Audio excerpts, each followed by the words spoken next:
Episode 57, February the 4th, 1915. What Happened to Me at Ploegsteert by Rifleman Aubrey Smith, MM. Read by Peter Downton.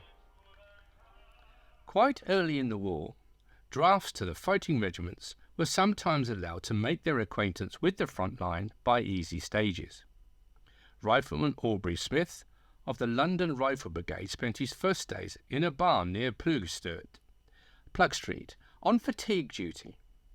He survived 4 years of the war, and in simple tanning language recorded his day-to-day adventures. The bewildered recruit was to become the hardened veteran, but here the wonder of new impressions is set down with an observer's genius. This gallant young rifleman was awarded the Military Medal in August 1917 and a Barter Medal in November 1918.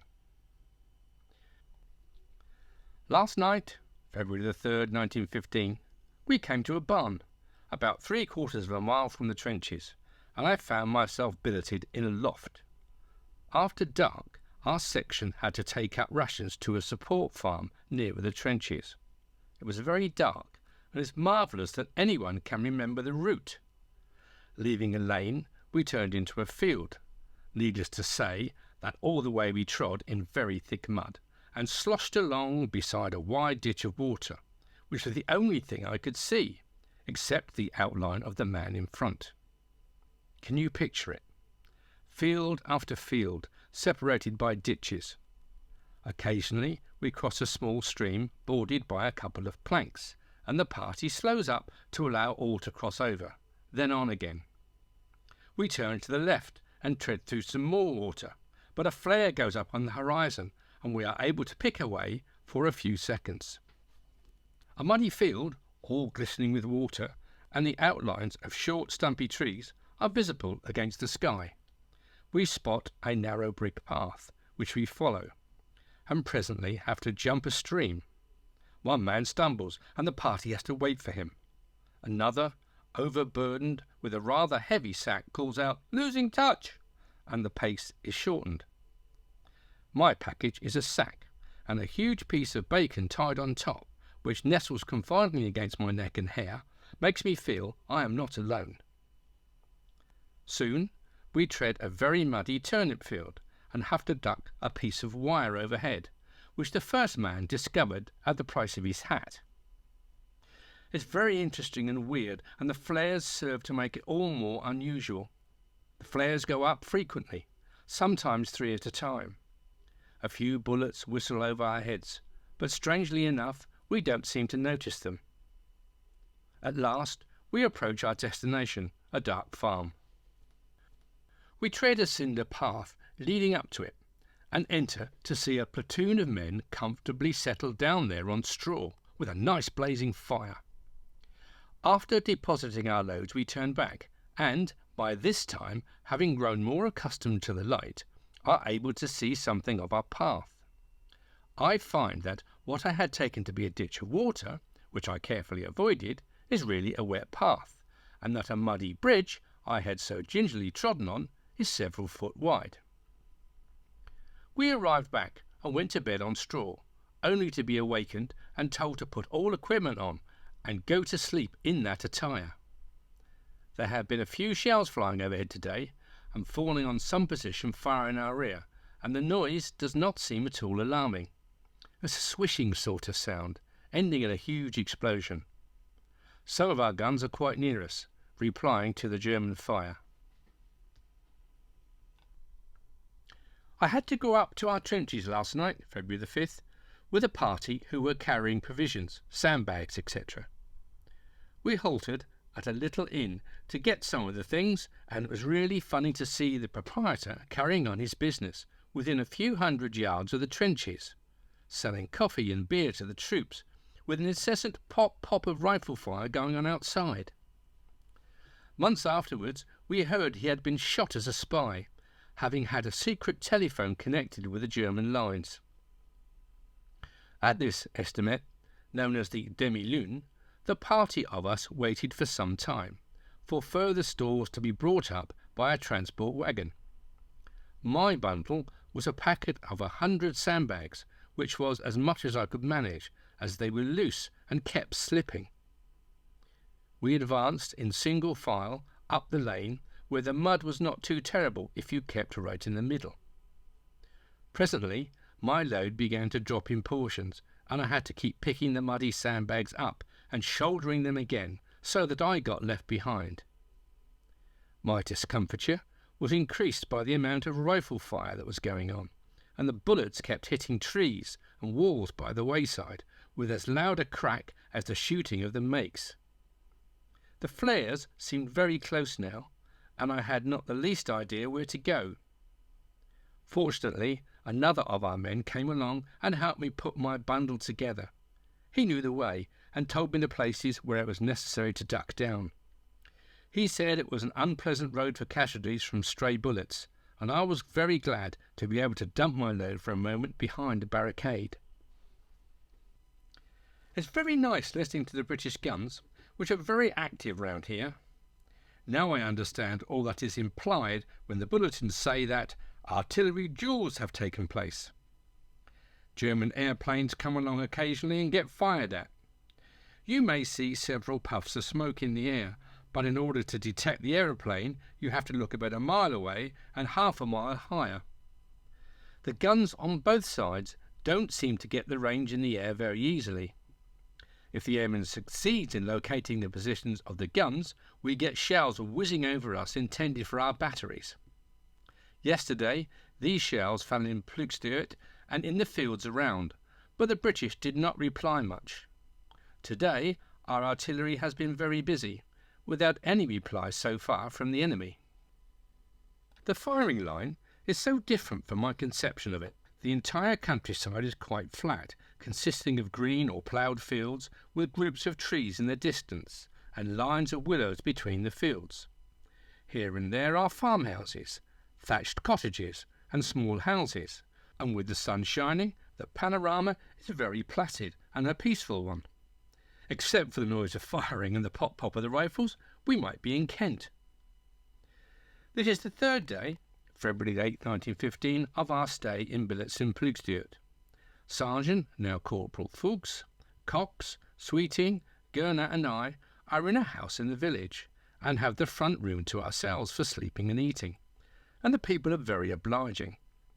Fuchs and I speak French sufficiently to ask for all of our wants. We have not been posted to our sections yet, so Corporal Miles and the others are in a billet farther down the street. What an absolute treat to sit down at a table again for a meal. We have our food cooked by the landlady, who also makes tea and provides milk, and won't hear of us using our enamelled plates and mugs, or even our own knives and forks. No, she provides crockery and cutlery and washes up afterwards, and we feel quite at home. When back in civilised surroundings, it is very funny how a hair on our plate worries us. Whereas we allowed all manner of things in the barn, we are most particular now about clean knives, and the butter we bought, which was so perfect in the barn, is recognised as white lard when surrounded by tea things. The army food is good, and rations are plentiful. We can also buy almost anything in the village, but the boutons noirs have a reputation for possessing money, and the shopkeepers charge them much more than they do the regulars. We marched to Nieppe to the baths yesterday, which we were very glad to have. They consist of huge tubs of hot water to hold about 12 men, and you have to drop down some distance from the top of the tubs to the water. We got a complete set of clean underclothing, which did not necessarily fit us, and I changed mine with a big fat man who was in rather a fix. While we were in the baths, our uniforms were baked in a kind of oven to disinfest them. On returning here, I went round with Wood to a deserted village school and played the piano for half an hour. It was such a pleasure to touch on again. Last night, Wood's landlady had made a fine boiled roly-poly jam pudding, and I asked the good wench at our billet to make one. Being of the peasant class, she had never made such a thing before, and all signs and explanations were useless, as our French was not advanced enough to describe the recipe. Fuchs and I pointed to bread and pretended to roll out dough and spread jam, and threw the imaginary pudding at the oven, but the woman only laughed. I have only been on guard once. On that occasion, one nervous sentry thought he saw something move, which was really a harmless dust heap, and called us all out, the guard I mean. It was rather exciting, and we didn't grumble. The only person who grumbled was a man who had had some rum before retiring to bed, and, on the command, "Guard, turn out!" thought he was part of the guard, and turned out with them. When we had gone some distance, he realised that it was a day or two before that he had been on guard. This is my third day in the front-line breastworks, having left billets on the evening of the 9th, and we shall be relieved tonight. We came up by the lane past the demi-lune estimate, which I described before, and, having got to the front-line trenches, filed along to the left until we got to some breastworks. The trench is so full of water here that these breastworks have been built on the ground. Ours is a long, low bivvy, not very much above ground level, made of sandbags, planks, and earth, and well covered. It is divided into 3 compartments, each holding 3 men, or a portion of them, for our feet stick out into the open, and the space is very limited. We are in a big field, and our trenches are on one side.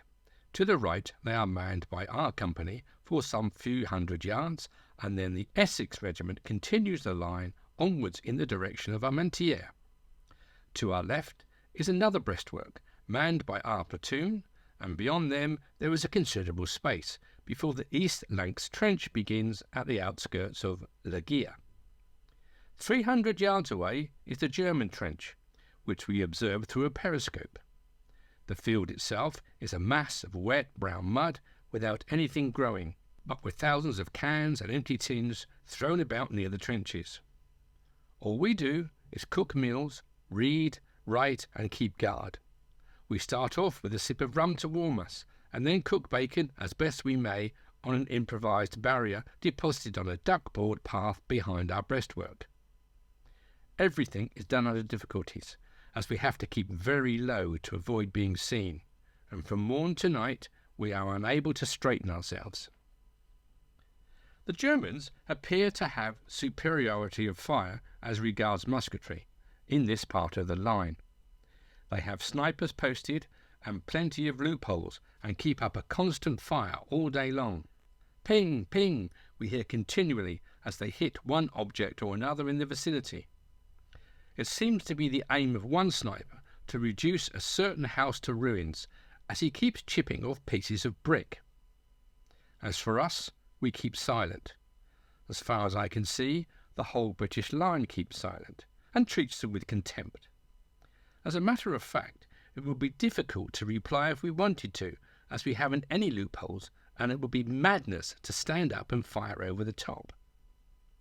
But the sniping doesn't do any good, except insofar as it forces us to lie low. At night time, unfortunately, he may work mischief, as the man on sentry duty has to stand up for 2 hours and peer into the darkness. On being relieved on the night of the February the 12th, we made our way gaily down the demi-lune road, where a wagon was waiting to take our packs. Then we tramped along to the billets in Armentières. That night we were awakened at midnight and had to put our kit together ready to move. Fortunately, the whole thing was a false alarm.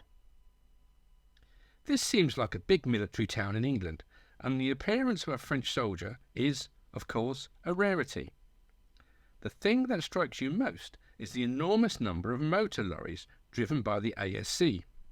There was a long straight road from Lieppe by the billets, and sometimes the convoys extend as far as the eye can see, and continue to pass for a few minutes.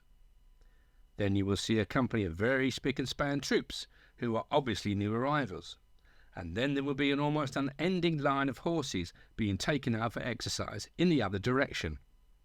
In the streets you will see Hayes Wharf wagons, county council conveyances, etc., and everything seems to be connected with the army. To the follies, a cockfight will be held in this estimate, etc., meet the eye, and menus are exhibited in more or less faulty English in some of the estimates. We are billeted in Ploegsteert again now, February the 22nd, and go into the trenches tonight. I must tell you about a digging fatigue we had on the 16th, when we were in the support farm again. Now that the mud is removed from my coat and trousers, I can relate it without bad language. We arrived in the field of mud in which the front-line trench is situated about 8:30 p.m, having carried planks of wood up there from the estaminet. The night was dark, but we had to stoop all the time, as we were working in the rear of the trench, filling sandbags, and if a flare went up, we had to crouch right down in the mud. Sandbags have to be filled with mud and water, and in the dark, the operation is a very awkward one, for half of each spadeful misses the bag and pours down the puttees and boots of the person holding it. The mud you stand in comes nearly to the top of the boots, and is much deeper in places. We all wore our mackintosh capes, which are very spacious and reach almost to our feet, and, as we perpetually stooped, we kept tripping up and treading on the capes, which were soon as muddy inside as out. When I had dug a small hole, it enabled me to sit in the mud and put my feet and legs in the hole. After a number of bags were filled, we had to carry them a distance of 150 yards to an emplacement on the right, stooping and wading through the slosh. We trod on turnips and slid off them, our feet turning right over in the mud, sometimes tripping up. This was all very well until the flare goes up. Then you instantly flop down flat in the slosh and crouch for about 20 seconds. On you go again, stooping and treading on the mac, falling over turnips, another flare, another flop. Then you feel yourself slipping and find yourself in a shell hole, knee-deep in mud and water, sprawling about against the slimy sides. Several swear words follow, and then you try to get out, but become tied up in the cape. I fell in such a hole twice, and to put my hand anywhere on boots, puttees or trousers was to get it as slimy and dripping as when I sprawled in the mud. We left off the task at 11:30 and went to bed about midnight, very glad to rest our backs after the stooping. One man, wearing waders or gumboots, had been digging for half an hour and found that he had absolutely stuck in the mud and couldn't get out. The only way out was to withdraw his feet, stand on the bank in his socks, and tug at the boots with his hands. But even this was too much for him, and another man had to come up, and, with gloves on, they tore away the mud from the boots and eventually freed them. But this time, the man who had come to the rescue found he had stuck, and he also had to get out of his boots and dig them out. Some mud.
Till to death I go, don't cry, don't sigh.